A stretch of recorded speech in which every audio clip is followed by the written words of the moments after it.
베타 AI 뉴스레터 팟캐스트 팀입니다. 이번 주 AI 업계에서는 정말 흥미로운 일들이 많았는데요. 2025년 12월 세 번째 주 일부 주간 뉴스를 시작하겠습니다. 이번 주 헤드라인들입니다. 첫째, AI 모델 패권 다툼. 둘째, AI와 콘텐츠 라이센싱 문제. 셋째, 연방정부의 AI 규제 논쟁. 그리고 마지막으로 엔비디아의 중국 시장을 둘러싼 움직임까지. 자, 그럼 첫 번째 이야기부터 바로 시작해볼까요? 자, 첫 번째 소식입니다. AI 업계의 두 거인이죠. 정말 영화처럼 같은 날 서로를 향해 아주 강력한 한 방을 날렸습니다. 바로 구글하고 오픈 AI 얘기입니다. 구글은 제미나이 3 프로 모델을 기반으로 한 제미나이 팁 리서치를 내놨어요. 이건 산더미 같은 정보를 순식간에 요약하고 종합하는 능력을 가졌다고 하고요. 바로 그날 오픈 AI는 코드명 갈릭, 그러니까 마늘이죠. GPT-5-2를 공개하면서 비즈니스 업무 처리 능력이 엄청나게 향상됐다고 발표했습니다. 정말 흥미진진하죠? 오픈 AI가 내세운 이 숫자를 좀 보세요. 70.9%. 이게 뭐냐면 자체적으로 만든 GDP 벨이라는 벤치마크에서 GPT-5E가 비즈니스 업무의 70.9%를 인간 전문가 수준 또는 그 이상으로 해낸다는 뜻입니다. 이전 버전이 38.8%였던 걸 생각하면 와, 이건 거의 2배 가까이 성능이 좋아졌다는 얘기잖아요. 정말 대단한 수치죠. 그런데 말이죠. 이게 다가 아닙니다. 외부 기관에서 정확도를 테스트해보니까 얘기가 좀 달라져요. AI가 없는 말을 지어내는 거 할루시네이션이라고 하잖아요. 그 비율을 보니까 GPT 5.2가 다른 경쟁 모델보다 오히려 순위가 더 낮습니다. 성능이 좋아진 건 맞는데 정확도 면에서는 아직 숙제가 좀 남아있는 것 같네요. 바로 이 지점 때문에 업계 분석가들이 이런 쓴소리를 하는 겁니다. 오픈 AI가 오픈 AI를 위해 만든 시험 점수를 우리가 얼마나 믿어야 하냐는 거죠. 어떤 데이터로 학습시켰는지도 공개하지 않는데 그 숫자가 무슨 의미가 있겠냐는 아주 날카로운 지적입니다. 자, 이렇게 모델 경쟁이 뜨거워지다 보니까 자연스럽게 이 모델들을 뭘로 학습시키느냐, 바로 데이터 문제가 떠오를 수밖에 없겠죠. 그래서 두 번째 소식은요, 바로 이 콘텐츠 라이센싱 문제입니다. AI 기업과 창작자들 사이에 아주 미묘한 줄다리기가 시작됐어요. 여기서 페이 투 크롤이라는 좀 생소한 개념이 등장합니다. 말 그대로 AI가 웹사이트 정보를 크롤링 해갈 때 돈을 내라는 겁니다. 아주 간단하죠? 클라우드 플레이어 같은 기업들이 주도하고 있고 크리에이티브 커먼스 같은 단체도 일단은 긍정적으로 보고 있는 것 같습니다. 이거 왜 중요할까요? 생각해보세요. AI 때문에 검색 트래픽도 잃고 광고 수익도 줄어든 수많은 언론사나 창작자들 입장에서는 정말 희소식인 거죠. 특히 거대 AI 기업과 협상하기 어려운 작은 웹사이트들에게 공정한 보상을 받을 수 있는 길을 열어줄 수도 있고요. 물론 좋은 점만 있는 건 아닙니다. 동전의 양면처럼요. 이게 자칫 잘못하면 힘 있는 플랫폼들만 더 강해지고 공익을 위해서 데이터를 써야 하는 연구자나 비영리 단체들은 오히려 정보에 접근하기 더 어려워질 수 있다는 그런 걱정도 나오고 있습니다. 자, 이렇게 페이 투 크롤처럼 좀 넓은 범위의 규칙을 만들려는 움직임도 있지만 다른 한쪽에서는 그냥 통 큰 계약이 터져버립니다. 지금 보시는 이 숫자, 10억 달러. 와, 우리 돈으로 1조 원이 훌쩍 넘는 어마어마한 금액이죠. 이 엄청난 계약의 주인공은 바로 디즈니와 오픈 AI입니다. 이게 무슨 뜻이냐면 이제 여러분이 미키마우스나 캡틴 아메리카, 심지어 다스베이더를 가지고 오픈 AI의 소라나 챗GPT 이미지수로 직접 영상을 만들 수 있게 됐다는 거예요. 정말 상상만 하던 일이죠. 디즈니의 밥 아이거 CEO는 이걸 두고 생성 AI를 통해서 우리들의 스토리텔링을 확장하는 아주 사력 있고 책임감 있는 방식이다 라고 평가했습니다. 창작자들을 존중하면서 혁신을 이끌어가겠다는 거죠. 자, 기업들은 이렇게 정신없이 달려가는데 그럼 정부는 뭘 하고 있을까요? 당연히 고민이 깊어지겠죠. 세 번째 소식, 워싱턴으로 가보겠습니다. 바로 AI 규제 논쟁입니다. 트럼프 행정부가 새로운 행정명령을 내렸는데요. 핵심은 아주 간단합니다. 주마다 법이 다 다르니까 너무 복잡하다. 그냥 연방정부 차원에서 딱 하나의 규칙을 만들자. 이거예요. 이걸 위해 법무부, 상무부 등 여러 부처에 구체적인 지시를 내렸습니다. 이걸 두고 지금 찬반이 아주 팽팽하게 맞서고 있습니다. 한쪽에선 그래, 이게 불확실성을 줄여주고 혁신에 도움이 된다 이렇게 얘기하고요. 다른 한쪽에선 이건 그냥 실리콘밸리 거대 기업들한테 책임 회피할 길을 열어주는 거다. 이렇게 비판하는 거죠. 결국 가장 중요한 질문은 이거겠죠. 이게 과연 스타트업들한테 명확한 길을 열어줄까요? 아니면 오히려 더 큰 혼란만 키우게 될까요? 이제 막 사업을 시작하는 작은 회사들 입장에서는 정말 중요한 문제입니다. 그래서 많은 전문가들이 이렇게 얘기합니다. 주마다 법이 다른 것도 문제지만 그렇다고 행정명령 하나 가지고 법정에서 길게 싸우는 것도 좋은 해답은 아니다. 라고요. 결국 제대로 된 해결책은 의회에서 나와야 한다는 목소리가 높습니다. 자, 이제 마지막 네 번째 소식입니다. 지금까지 얘기한 이 모든 AI 혁신을 가능하게 하는 심장, 바로 반도체 얘기인데요. 역시나 주인공은 엔비디아입니다. 지금 중국 시장이 아주 난리가 났습니다. 엔비디아의 최신 칩이죠. H200을 손에 넣으려고요. 알리바바나 바이트댄스 같은 중국의 빅테크들이 물량 좀 더 달라고 엄청나게 요청하고 있어서 엔비디아가 생산량을 늘릴까 말까 심각하게 고민하고 있다고 합니다. 아니, 근데 이게 어떻게 가능해졌을까요? 얼마 전까지만 해도 미국이 중국에 첨단 칩 파는 걸 막았잖아요. 그런데 최근에 트럼프 행정부가 H200 판매를 승인해줬습니다. 이전 정책을 뒤집는 굉장히 큰 결정이었죠. 물론 중국 정부가 수입을 허가할지는 아직 지켜봐야 합니다. 그럼 이게 뭘 의미할까요? 바로 이 AI 반도체 시장이 이제 단순한 기술이나 비즈니스 경쟁을 넘어서 국가 안보와 경제적 이익이 부딪히는 아주 복잡한 지정학적 게임의 무대가 됐다는 걸 보여주는 거죠. 네, 여기까지가 이번 주 AI 업계의 주요 뉴스였습니다.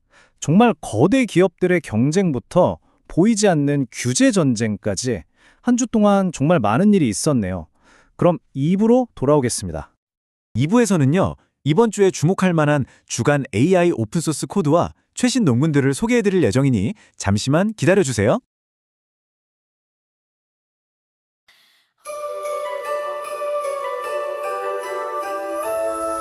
베타 AI 뉴스레터 Your favorite AI 뉴스레터 매주 수요일 오후 2시엔 이메일에 AI 소식을 전해드려요.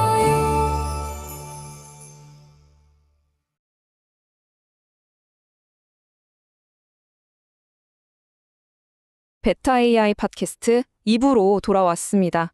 이번 주에는요, AI 연구의 가장 최전선에 있는 핵심 논문들이랑 또 개발자분들이라면 지금 바로 써볼 수 있는 아주 흥미로운 오픈소스 코드들을 좀 깊이 있게 파헤쳐 보겠습니다.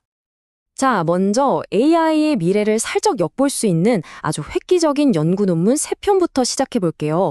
지금 이 기술들이 어떤 한계에 부딪혔고 또 그걸 어떻게 넘어서서 어떤 놀라운 가능성의 문을 열고 있는지 저랑 같이 한번 확인해 보시죠.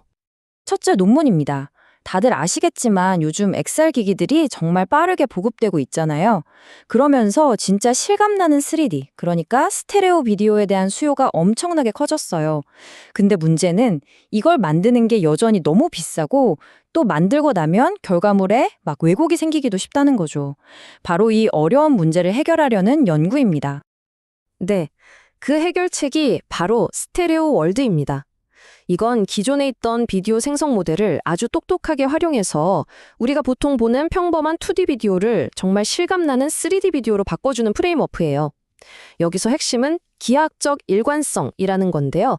이게 뭐냐면 단순히 양쪽 눈에 다른 이미지를 보여주는 걸 넘어서 이 3D 공간 자체가 물리적으로 말이 되도록 정확하도록 만드는 거죠.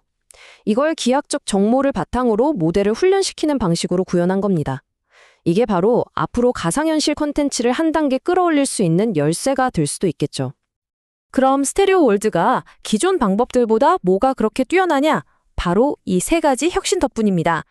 3D 구조의 정확도를 확 높이고 고해상도 영상도 아주 효율적으로 만들어내죠.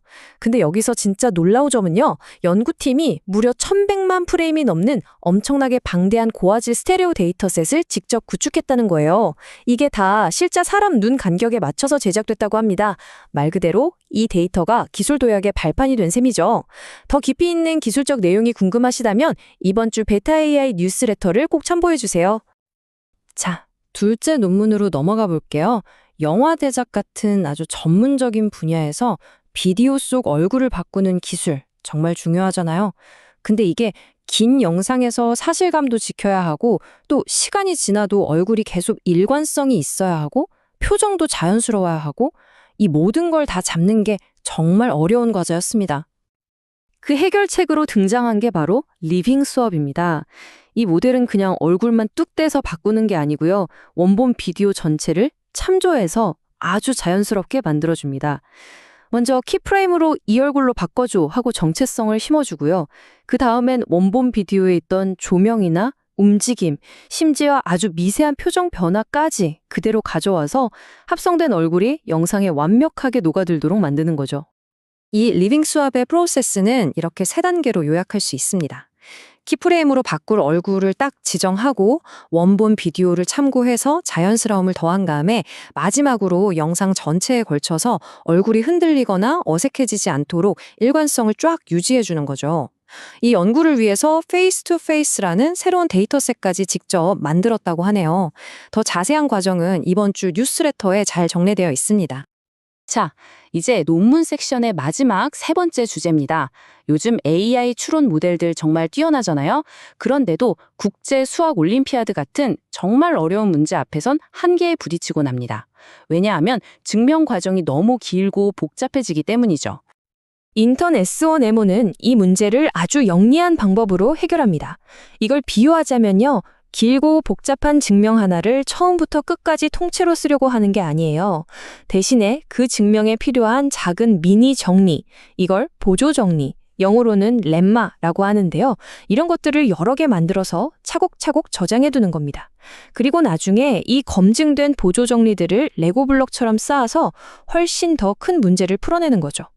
추론, 요약, 검증을 각각 담당하는 다중 에이전트 시스템이 이 모든 과정을 아주 체계적으로 수행하고요. 이 방식의 효과는 정말 놀랍습니다. 인턴 S1Mo는요, 실제 수학대회인 CMO 2025에서 126점 만점에 102점이라는 점수를 받았는데요. 이게 어느 정도냐면 인간 전문가가 직접 채점했을 때 금메달에 해당하는 수준이라고 합니다. 기존의 다른 모델들을 뛰어넘어서 이제는 인간 전문가와 어깨를 나란히 하게 된 거죠. 이 엄청난 성과에 대한 더 자세한 분석 역시 이번 주 뉴스레터를 통해서 확인해 보세요. 네, 지금까지 AI의 미래를 한번 그려보는 논문들을 살펴봤습니다. 이제부터는 AI의 현재, 그러니까 오늘 당장 개발자분들이 가져다 쓸 수 있는 아주 유용한 오픈소스 프로젝트 2가지를 소개해 드릴게요. 첫 번째 프로젝트는 바로 OneMove입니다. 기존의 비디오 생성 모델들은 움직임을 제어하는 게 약간 좀 투박했거든요. 그런데 OneMove는 이 한계를 넘어서 영상 속 객체의 움직임을 정밀한 포인트 궤적 단위로 정말 아주 세밀하게 컨트롤할 수 있게 해줍니다. OneMove의 핵심 아이디어는요, 움직임을 제어하기 위해서 뭔가 별도의 복잡한 장치가 필요 없다는 겁니다. 대신에 기존 모델이 이미지를 이해하기 위해 사용하는 내부 지도, 그러니까 특징 맵이라는 곳에 움직임 정보를 직접 녹여내는 방식을 써요. 덕분에 개발자들은 기존 모델에 훨씬 간단하고 또 유연하게 모션 제어 기능을 추가할 수 있게 된 거죠. 이 프로젝트의 GitHub 링크는 이번 주 뉴스레터에서 찾아보실 수 있습니다. 자, 둘째, 그리고 마지막 프로젝트입니다. 가우시안 스플래팅 같은 최신 3D 렌더링 기술 정말 대단하죠? 근데 이걸 웹에서 다른 사람들에게 쉽게 보여주는 건 또 다른 차원의 문제였어요. 기존에 있던 뷰어들은 너무 무겁거나 서로 호환이 안 되거나 배포 과정이 너무 복잡해서 연구자나 개발자들에게는 이게 꽤나 큰 장벽이었습니다. 위저너리는 바로 이 골치 아픈 문제를 해결하는 멋진 오픈소스 플랫폼입니다. 웹 표준 기술인 웹 GPU를 기반으로 해서 아무리 복잡한 3D 컨텐츠라도 브라우저에서 그냥 클릭 한 번으로 실행되게 만들어주죠. 다양한 알고리즘을 쉽게 연결할 수 있게 표준화도 되어 있고 또 유명한 3D 라이브러리인 3JS와도 바로 통합됩니다. 결국 렌더링과 AI 추론을 브라우저 안에서 하나로 합쳐서 고급 3D 컨텐츠의 문턱을 확 낮춰준 셈이죠. 이 유용한 툴에 대한 정보 역시 이번 주 뉴스레터를 참고해주세요. 네, 오늘 우리는 2D 영상을 진짜 같은 3D로 바꾸고 디지털 아바타를 더 현실적으로 만들고 또 AI가 초고난도 문제를 척척 풀고 복잡했던 3D 기술이 웹에서 아주 손쉽게 구현되는 그런 미래를 살짝 엿봤습니다. 지금으로부터 딱 1년 기에 오늘 우리가 본 이 기술들이 과연 우리 삶을 어떻게 바꾸고 있을지 상상해보는 것도 참 흥미로울 것 같네요. 그럼 다음 주 수요일엔 뉴스레터와 팟캐스트로 다시 돌아오겠습니다. 감사합니다.